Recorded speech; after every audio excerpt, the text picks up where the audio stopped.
Jurassic World is a sequel that I've been waiting for 22 years, since the release of the original Jurassic Park, which is one of my all-time favourite movies. And I must say, full disclosure, I actually quite like both the sequels, The Lost World Jurassic Park and Jurassic Park 3. Yes, they have the problems, but are they as bad as most people online seem to say? No, not in my opinion.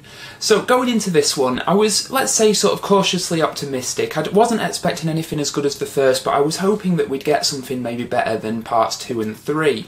And what we ended up with is somewhat of a mixed bag.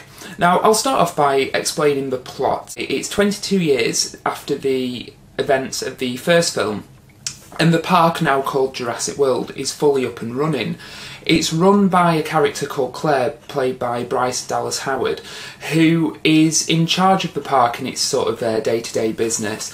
And she's noticed that attendance seems to be declining. You know, people are no longer excited by dinosaurs. So she commissions the creation of a genetically modified creature called the I-Rex to basically try and boost attendance at the park because, you know, obviously dinosaurs aren't exciting enough. In the meantime, her nephews, one of which is played by Ty Simpkins, who you may know from Insidious and Iron Man 3, who I actually really quite like as an actor. I think he shows promise, attend the park and all hell breaks loose. You also have Chris Pratt's character Owen, who is a sort of ex-flame of Claire's, helping her basically track down her nephews. That's the basic outline of the plot, and as you've probably noticed, it's not a million miles away from the plot of the first film. What this film does differently though, and this is something that, you know, we've wanted to see since the first film, is that the park is fully operational when it all happens. You know, you have members of the public there, you have a lot more at stake than just the sort of core central characters that you did in the first film. I was cautiously optimistic going into this because while I was sort of primed and ready for a decent Jurassic Park movie,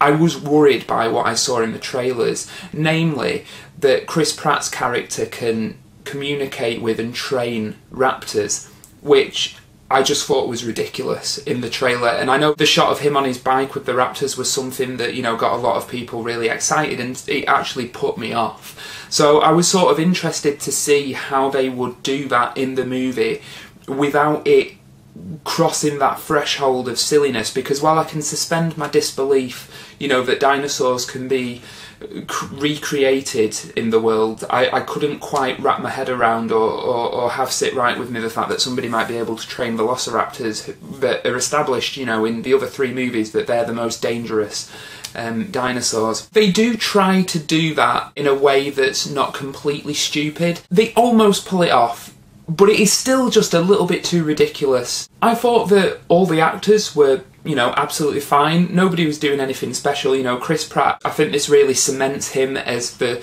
go-to leading man of action-adventure movies. Rumours are circulating of him taking up the mantle of Indiana Jones, and I think off the back of this movie I can completely see it.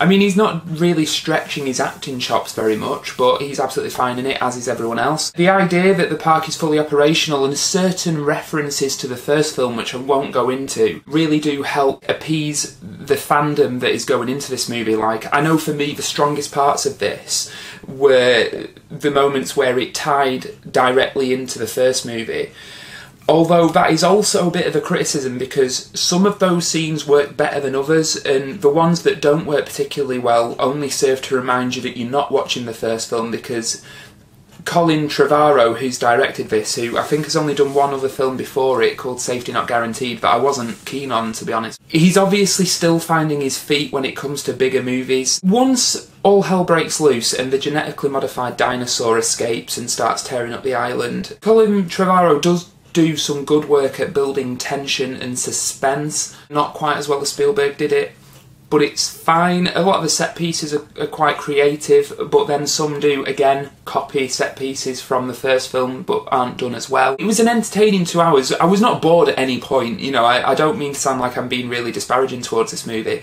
I was not bored at all. I was entertained for the entire 2 hours, but I guess It's difficult watching this when the original is one of your all-time favourite movies, because you are going to be a bit more sort of harsh on it, I think, than you would otherwise. As for the negatives, and this again is something that worried me from the trailer, the CGI is poor at best. It's not good, and I did give it the benefit of the doubt. You know, I saw the trailers and thought, oh, that doesn't look very good, it looks a bit wobbly, but I thought maybe it's just that with those being trailer shots, the special effects aren't finished yet. You know, maybe they're not completely done and polished, maybe it'll be better in the finished product, and it just really isn't. The CGI in this, to me, looks more dated than it did in Jurassic Park 1 and The Lost World.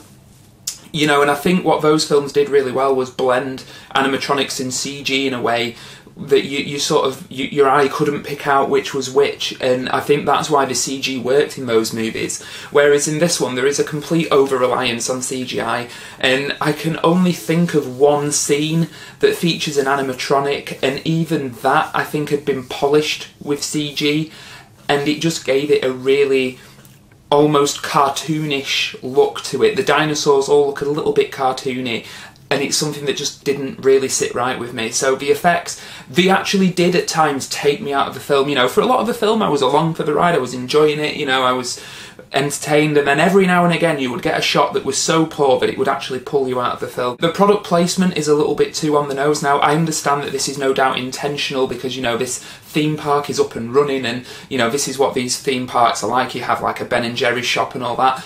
And that stuff's absolutely fine, I get that, but where the product placement crosses a threshold for me in terms of how much I can tolerate it is when, you know, all the cars in the film are Mercedes, and whenever anybody pulls up, they shoot it like a car commercial, and it's a little bit too on the nose. And another thing which is actually a bit of a negative, and I thought this would be a positive going in, is how meta the film is. It does go some way to say that, you know, people are no longer excited by dinosaurs, they want something bigger, louder, cooler, with more teeth, you know, to get them to come to the park and stuff. And I get that that's probably a statement towards Hollywood. You know, Jurassic Park was like a mammoth blockbuster when it came out. It was everywhere, merchandising, everything, the sequels, it just took over Hollywood, and now, you know, all the sort of most successful movies are featuring people wearing capes. You know, they are superhero movies. And yet, the way that this film is made and approached, it does feel very corporate. It feels very studio. It feels like a lot of executives have no doubt had a finger in this. They really don't go any way to explore the characters. You know, you have the two brothers talking about the parents might be getting a divorce, but that never goes anywhere. And you have Bryce Dallas Howard's character, which I know has caused a lot of controversy online, some of which I agree with. The whole point of her character, you know, she's like a cold ice queen, but then she learns how to be maternal towards children. And it is a bit of a sort of thinly sketched female archetype, and it should have been more than that, because there are flashes of a brilliant character trying to get through where, you know, her character is a lot more proactive in the action, but the way the film treats the character of Claire isn't progressive. There is a scene where Claire, who is the aunt to these two kids, you know, does like the coolest thing ever, but they still want to go with Chris Pratt, and it just feels like the film is stuck in this rut of how it sees female lead characters, and it doesn't seem able to get out of it. The film is really nicely shot. You know, it's actually shot on film rather than digital. When you get a sort of overly CG-laden scene, you know, it doesn't look great, but for the most part, the film looks really nice. It has a nice texture to it. It looks a bit more classic than a lot of blockbusters that come out nowadays. There are a couple of standout set pieces. You know, the I-Rex. Again, this is where it sort of ventures into a bit too silly for me, because I understand that gene splicing and genetic manipulation is something that's always been in the Jurassic Park movies, and apparently is more prevalent in the books, which I haven't read.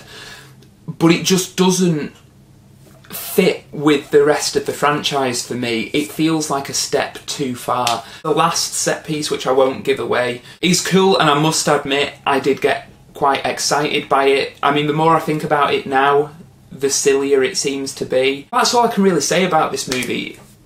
It's entertaining, but it's nothing more than that. You know, I think people are sort of giving this film a bit too much praise in a way, and I think that's because they really, you know, it's been 12 years since the last one, and people really wanted something special. We haven't got that. You know, I would put this film, for different reasons, I would put it on a par with Jurassic Park 3. you know, that's not to be a backhanded compliment. I actually quite like Jurassic Park 3. Jurassic Park 3 knows what it is. It's just a 90-minute B-movie, monster movie.